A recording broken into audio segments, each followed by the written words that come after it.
Janis Siegel of the Manhattan Transfer. Thank you for joining me here at Cultural Attaché. Ooh, cultural attaché. Is that your title? Well, that is the title of my website about the performing arts. If somebody wants to call me their cultural attaché, they can reach out. So we're having this conversation the day before the Manhattan Transfer has the final four concerts before calling it a day. What are you Right. feeling emotionally right now going into these final four?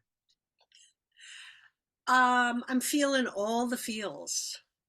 All the feels. I mean, I this past few months I haven't been letting myself really feel it because we've been traveling, I've been on the road, there've been um I've been with my partners, we've been doing shows, it's business as usual. But now, as we're coming up to the final four, and especially Disney Hall, it's hitting me. It's definitely hitting me. And, in a way, it's like grief. It's like mourning, which is not a straight line. It appears in when you least expect it. Suddenly, you're crying, or you're angry, or you're joyful, or it comes up in unexpected ways, but very mixed feelings, very bittersweet. I'm excited about what's to come for all of us, but 50 years of what we've done is I want to celebrate that as well. I can only imagine, and I assume part of that grief, based on the grief that I've experienced in my own life, is that ultimately there is a point where relief comes in as part of that. Is that something that you're considering as part of your process? Well, if relief comes, I would be very happy. I mean, in my own life, grief never really disappears. I mean, you adapt to something missing in your life, a person or an experience, a marriage, or what a death. You never really get over it. It's always a part of you. It's always a part of your heart. Yeah, I found that with the people that I've lost, that the more profoundly I feel their loss, even if it's 30 years later, it just means the more that I love them. Yes, absolutely. Yeah. Um, so going into you mentioned that you have the final four and you're really excited about Walt Disney Concert Hall in particular. Is there something special or different that the four of you want to do or say or experience on that last concert when you're all together? Well, LA has been a big part of our group, big part of our career. I mean, I lived there also for a number of years. We did most of our recording there. And three of my partners still live there, basically. I mean, Cheryl's in Palm Springs, but that's pretty. And Alan and Trist and Tim was living there as well. So, it's been a big part of our career. Excuse me. And we have friends flying in from all over the place for this final show. I have a friend coming from Australia. There's people coming from New York. There's people coming from all over the place. Northern California, Michigan, and that's what the only the people I know about. So it's going to be a wild, crazy, emotional evening, and we're going to have the Diva Orchestra with us, who are fantastic musicians, and we've done many shows with them before, so it'll be nice to be reunited. So yeah, we have a lot of musicians that have worked with us that are coming. People have been part of our lives, press people or people from record companies. Although a lot of them aren't around anymore. But you Family, still are, families coming too. but you guys are. Why do you think you made it 50 years? It was the music, really. It was the music. It kept us together, I think. We all, I think, at certain points realized that what we created together was worth working on saving, working through. I mean, it's been a marriage really for 50 years with different people, which is fun. Because Laurel Massey left in 1979, but she is in our heart and she was with us, for a couple of shows here on the East Coast, and she is sending all of her vibes, and the original Manhattan Transfer that was on Capitol. They did one record called Jukin, and Erin Dickens has reached out to me, and her heart is with us. Marty Nelson, who was left from that group as well. Then Tim passed away, so Trist is with us now, and he's been with us 10 years already. So Well, how much do you think you'll feel Tim's presence on that stage at Walt oh, Disney Concert Hall? very, very, very much. Very much. This was his vision. I mean, really, he he changed my life, certainly. And we celebrate him every time we step on the stage. Now, the Manhattan Transfer, as we more commonly know them, not with the first album, but this, the group that was introduced to the world in the 1975 album, the Manhattan Transfer. The first song on that album was Tuxedo Junction.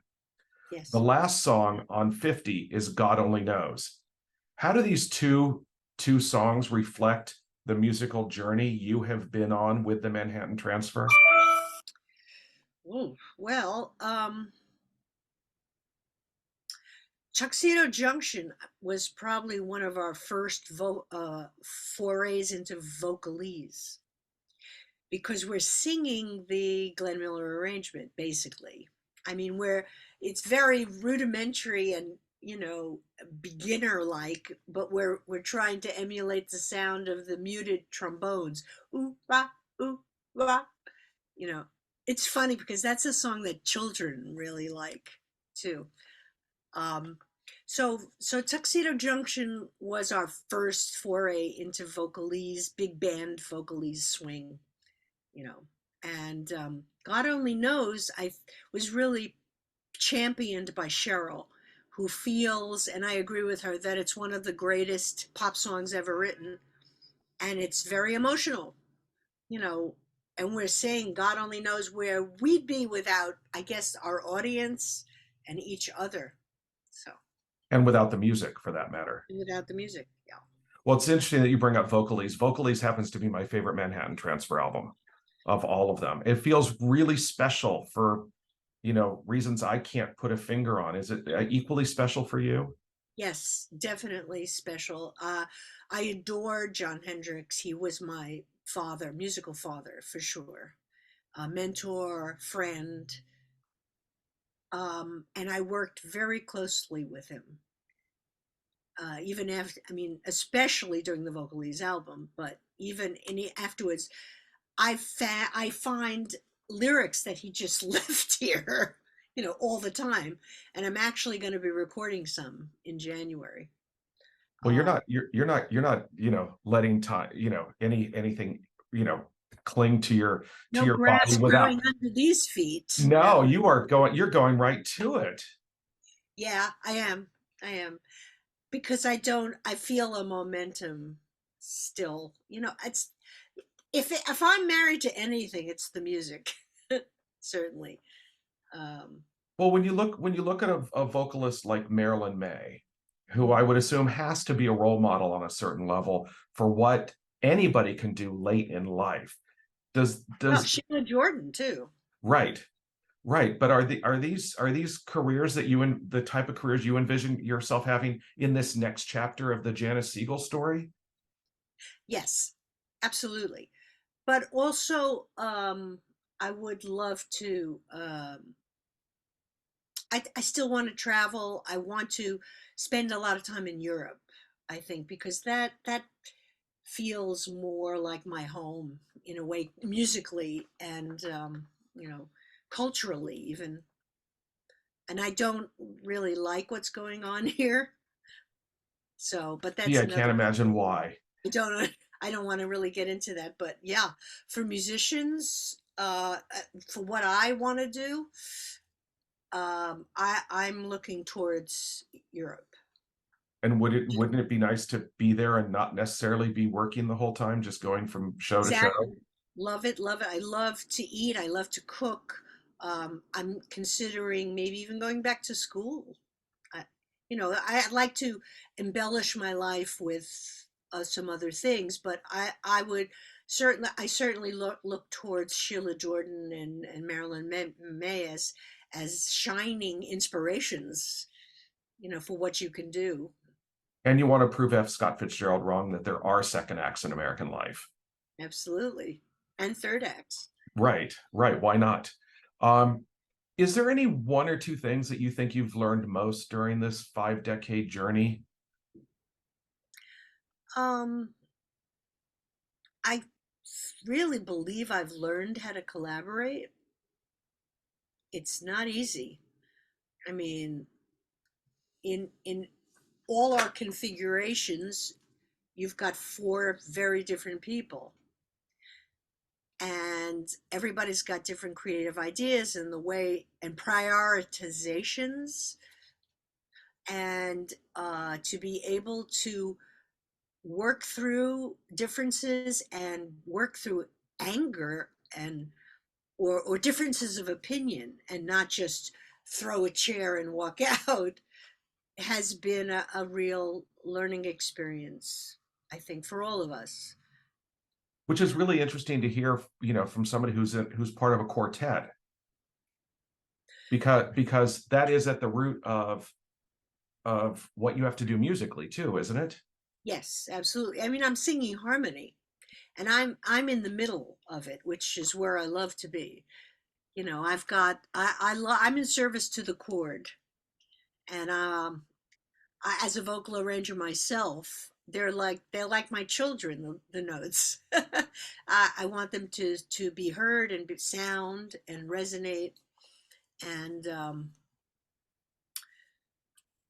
uh, so I mean, I've learned a lot also from solo work that I've done. You learn different ways to collaborate and different ways of working.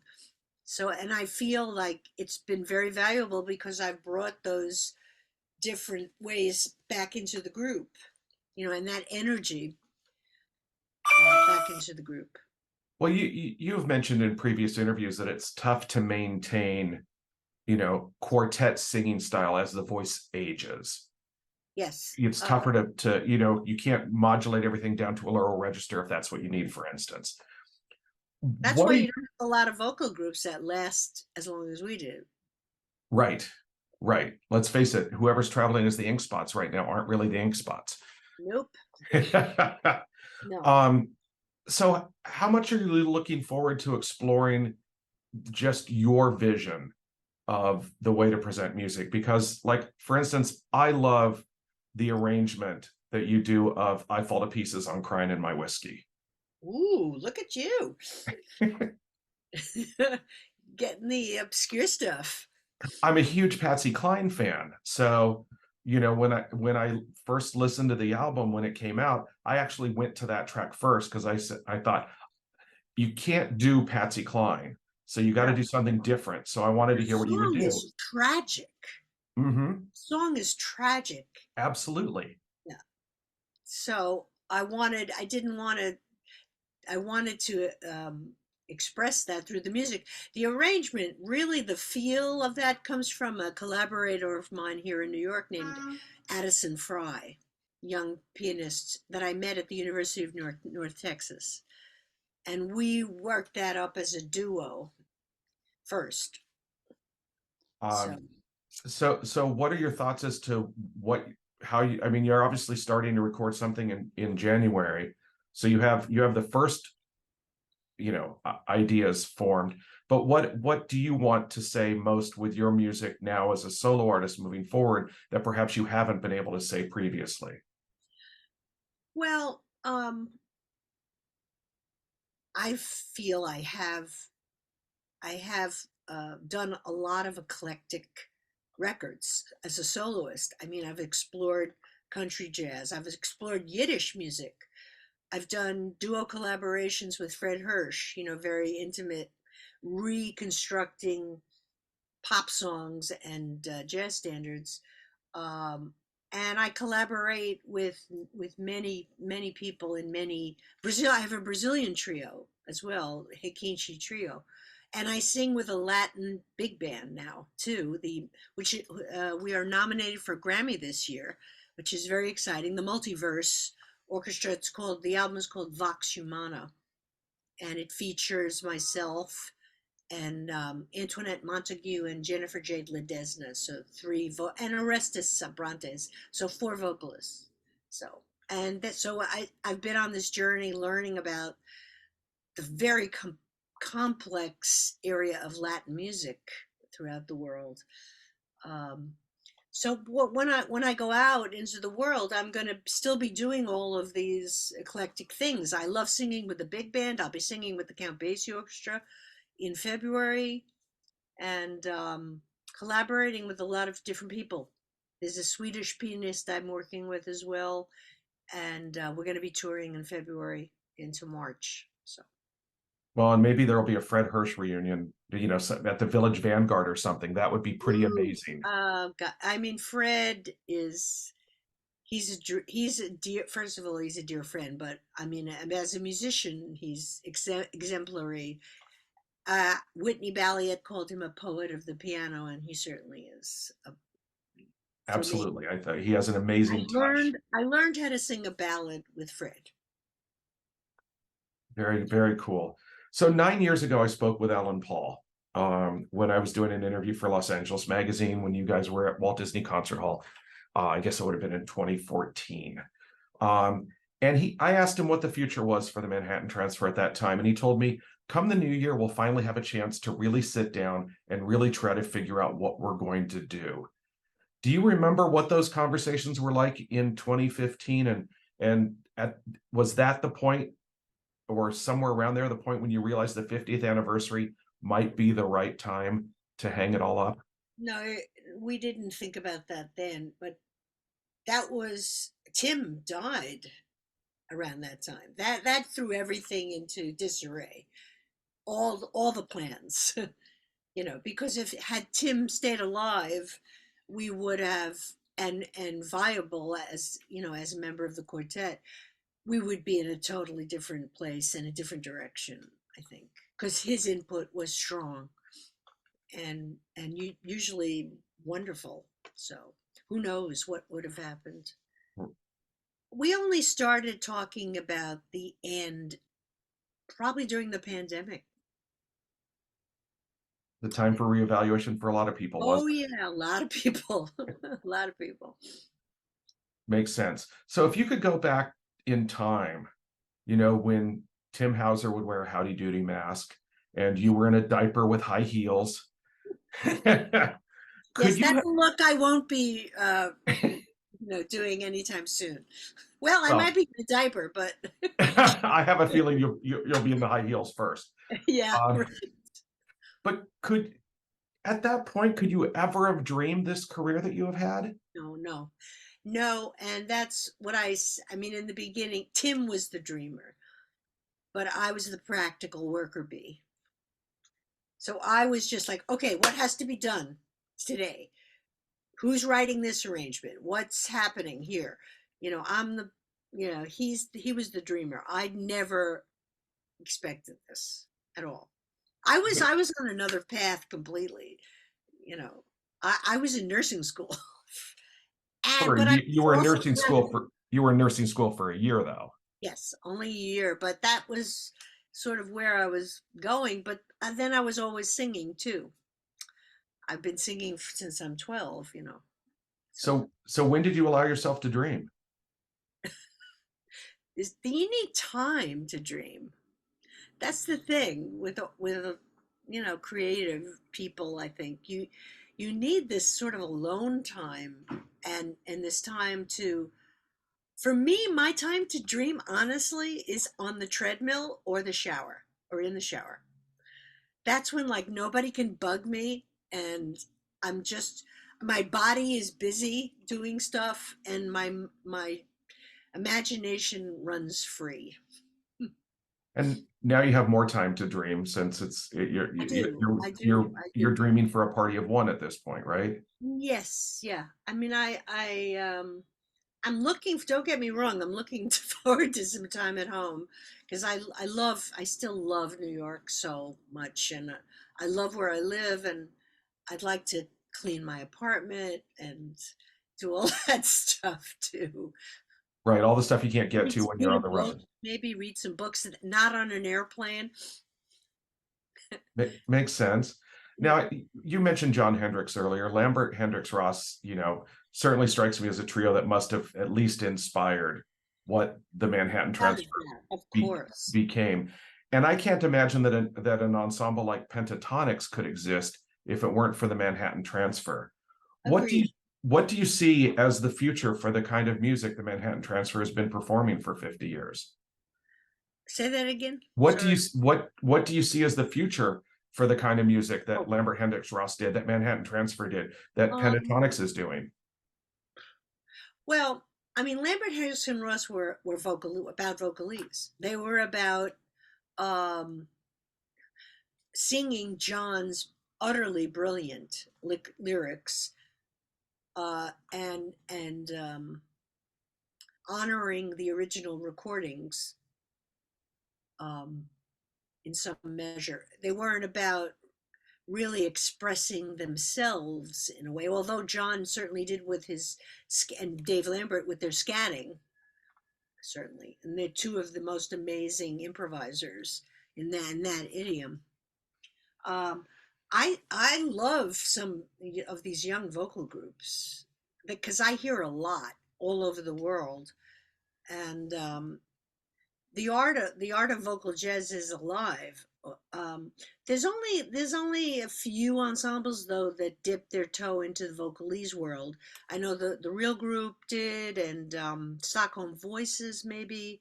They're into it in Scandinavia certainly. The Royal Bobsters do it here in the States, and New York Voices certainly do vocalese as well. So I think it's not for everybody. It's just not. Some people view it as too intellectual, or maybe. But I as someone who's in it and doing it, I love it. I love it. But you are in service to the original soloist. I mean, it's not really a medium for personal expression necessarily. So, yeah, you're honoring the original recording by singing it. Right, right. And then you have somebody, like Cecile McLaurin Salvant, who can scat like, I mean, as good as anybody I've heard in quite some time. And Veronica Swift is killing. As long as she stays in the jazz world, this journey into rock, I get why she likes to do it. She has the look for it and everything like that. But you know, give her some Cole Porter to sing, and I'm a lot happier. Yeah, well, she does. The thing is, she doesn't want to be tied down to any genre, and I can totally relate to that. I interviewed her recently for WBGO, and we talked about this Right. because I personally love that she's so eclectic, and but she's authentic in all these styles. She's authentic in classical, she's authentic in punk, she's authentic in rock, she's authentic in jazz. She's really, I think, incredible. I agree. I Yeah. agree. I've seen her 3 or 4 times. So, one last question for you, Janice. If you could go back in time and talk to the young girl who was part of Young Generation, or the loved ones, what advice would you give her that would be most important as a way of understanding who you are and where you are today? Well, when you're in your 20s, or when you're a teenager, right? Um, there are certain insecurities I think that you have. I mean, I would just tell myself that don't all crises do pass. You don't know that when you're young. You think it's the end of the world when this breakup happens, or this doesn't go the way you want it to go. But things happen, I think, for a reason. and paths diverge and they come together. And um, I, I mean, then we're getting into some heavy duty territory here with the idea of free will and what's fated and what can you control in this life. I'm not sure I have enough coffee for that. um, and the other thing is you have to be good at saying goodbye. Yes, I mean, I've had a lot of loss the past 10 years or so. Oh man, it's hard. It's really hard, but yet the world goes on spinning. You keep That living. sounds like a cue for a Candor and Ebb song. It does. Well, I hope you have a wonderful, last four shows Are as the you going to Manhattan be at Transfer. Disney Hall? I'm not because I have a commitment that night. I'm trying to figure out if I can eke my way down to San Diego. There you go. You let us know, all right? I Because Diva's going to be there too. That's going to be a big band show. right. I mean, Right. that's basically our practice for Disney Hall. So, Well, the people in San Diego are very lucky indeed. So thank you. Enjoy the four shows. Thank you for the music. And we look forward to the next book of Janis Siegel. well, I appreciate it and thank you for your time.